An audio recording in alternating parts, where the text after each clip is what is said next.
যে যেমন লোক জনগণ তাকে তেমনি বরণ করে নিচ্ছে।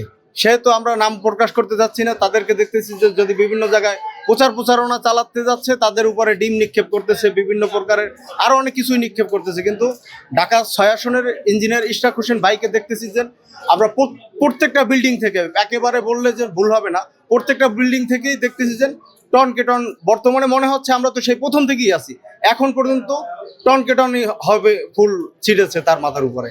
শুধু তার না, তার সাথে যারা রয়েছে, যারা প্রচারণা করতেছে, প্রত্যেকে, এই যে দেখা যাচ্ছে ওর মাথায় ফুল আছে। কিন্তু এ হচ্ছে গিয়ে অবস্থা। এটা একটা আগাম বার্তা হিসেবে আমরা নিচ্ছি যে ইঞ্জিনিয়ার ইশরাক হোসেন ভাই মাত্র শুধু 12 তারিখটা সময়টা, শুধু সময়ই মাত্র, এরপরে সে ইনশাল্লাহ হচ্ছে গিয়ে সংসদে যাবে। ধন্যবাদ। আমরা আছি সূত্রপুর কমিউনিটি সেন্টারের পাশাপাশি আছি। এখানে ভোটের পরিস্থিতি, আমরা তো আসলে যেই জায়গায় যাই সেখানেই হচ্ছে গিয়ে ইশরাক ভাইয়ের বাইরে কোনো মানে হচ্ছে গিয়া ওই বোর্ডের কোনো দেখি না। কিন্তু আমাদের এটা তো আসলে প্রার্থী গেলে অনেকেই বলে, তারপরও আমরা যে বিভিন্ন জায়গায় খোঁজ খবর নিচ্ছি, ইনশাল্লাহ আমাদেরই অনেক অনেক বেশি গুণ এগিয়ে থাকবে। ইশরাক ভাইয়ের কাছ থেকে সুষ্ঠু নির্বাচন হবে এই বার্তাটাই সকল সময় আমরা শুনি।